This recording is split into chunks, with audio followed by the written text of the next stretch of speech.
Dada? Yerden geliyorsun? Ko'chadan? İçtin mi? Yo'q, macham yo'q. İçtin mi yok mu? Doğrusunu ayt. Yo'q, ichmadim. Hamsaya, tez uya, tajar. Hamsa bu yana nima qildi? Buni ichgan yo ichmaganligini bilish kerak.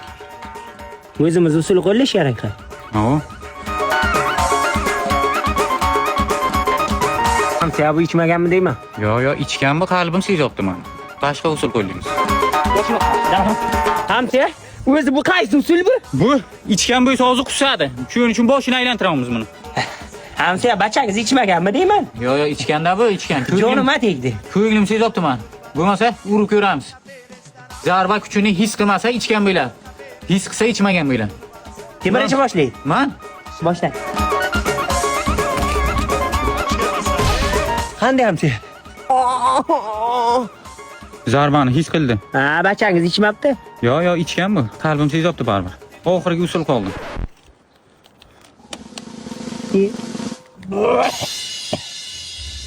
İçgan deydimi size? Hamsa yomon topdingiz, geniysiz, professorsiz, Aroq bilan nos aralashtirsa odam uylayadi ana shunday. Nel sulla cadere sta lampada di